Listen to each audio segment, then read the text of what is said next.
আপনার খামারে আমি দেখতে পাচ্ছি যে আপনি এই যে মেশিন দিয়ে দুধ দোয়ান, এতে কোনো ক্ষতি হয় না? কোনো ক্ষতি নাই। লাভ কি? আপনার লাভের শেষ নাই। বলেন তো কি কি লাভ আপনাদের আমাদের ডেইরি ফার্ম এখন মেইন প্রবলেম হলো ম্যান পাওয়ার, কর্মচারীর। এই কর্মচারী নাই, দুধ দোহানের নাই। একটা হলো আপনি এই জ্বালা থেকে মুক্ত পাবেন। 2 নম্বর, আমরা যে হাতে দুধ দোহন করি, কিছু না কিছু দুধ হয়তো বা থেকে গেল, হয়ে গেল, ওটা থাকে না। আর দুধ আপনি বেশি পাইবেন, মাস্ট বেশি পাইবেন। কিছু দুধ হলেও বেশি হবে, তবে প্রাথমিক দিক দিয়ে একটু ডিস্টার্ব করে, যেহেতু আপনি প্রথম শুরু করবেন, ওটা ভয় পাইলে চলবো না।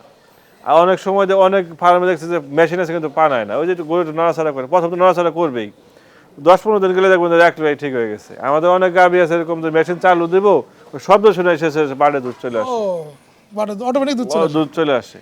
এইভাবে অভ্যাস করে নেবেন। আপনাকে আগেই বলছে যে আপনি যা করবেন গরু তা করবো, অভ্যাস করে নিতে হইব, তাছাড়া কোনো ইয়ে হবে না। অভ্যাস করে নিলে দেখবেন যে একলাই সে আলটিমেটলি ইয়ে হয়ে গেছে। মেন যে ম্যান পাওয়ার যে প্রবলেমটা, অনেক খামার বন্ধ হয়ে গেছে, যে বন্ধ হয়ে যাওয়ার উপক্রম হয়, যে দুধ দোহানের লোক চলে যায়। এটা কিন্তু বন্ধ করে রাখার কোনো স্কোপ নাই। আপনি যে 2 ঘন্টা পর আপনার গরু সমস্যা হইব। এই জন্য বলি মেশিন ইউজ করেন, মেশিন ইউজ করা ভালো। আগে আপনি শুরু করেন না, শুরু করে দেখেন তারপর কি হয়। মেশিন ইউজ করা ভালো। আবার অনেকে বলে যে রক্ত আসে, ব্লাড, সম্পূর্ণ মিথ্যা কথা, ভুয়া কথা, ভিত্তিহীন কথা। এটার কোনো ভিত্তি নাই। আপনারা মেশিন ইউজ করেন, সমস্যা নেই।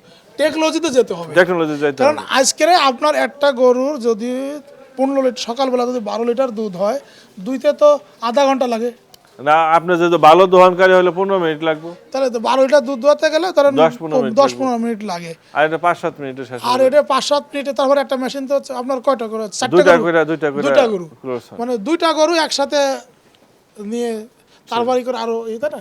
এতে কিন্তু সকালবেলা, যেহেতু আমাদের দুধের চাপটা পড়ে সকালে, মানে আমাদের ম্যান পাওয়ারের চাপ পড়ে হলো 2 বেলা। হ্যাঁ। কিছু কিছু গরু আছে 3 বেলা। আমার এই ফার্মে ওই সময় যদি মেশিন গুলো থাকে, একজন মানুষই এখানে মেশিন ধরাচ্ছে, ওইখানে ধরছে, এটা খুলে যাচ্ছে, আরেকটা লাগা একটা দিচ্ছে, মানে একজন মানুষই একটা মেশিন নিয়ে বা 2টা বা 3টা মেশিন নিয়ে এসে অনেকগুলো গরু একসাথে নিয়ন্ত্রণ করে দুধ দোয়ে নিয়ে আসতে পারছে।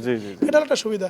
বন্ধুরা, আমাদের এই জাহাঙ্গীর ভাইয়ের কাছ থেকে কেবল আমরা প্রশিক্ষণ নিচ্ছি, আমি প্রশিক্ষণ নিচ্ছি।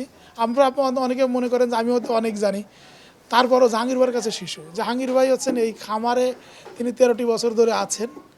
সেই 9টি বকনা থেকে আজকে তার 162টা গরু এই খামারে আছে। মানে আমরা কিন্তু তার কাছে শিশু, আমরা তার স্টুডেন্ট। আমরা তার স্টুডেন্ট হিসেবে তার কাছ থেকে শিখছি।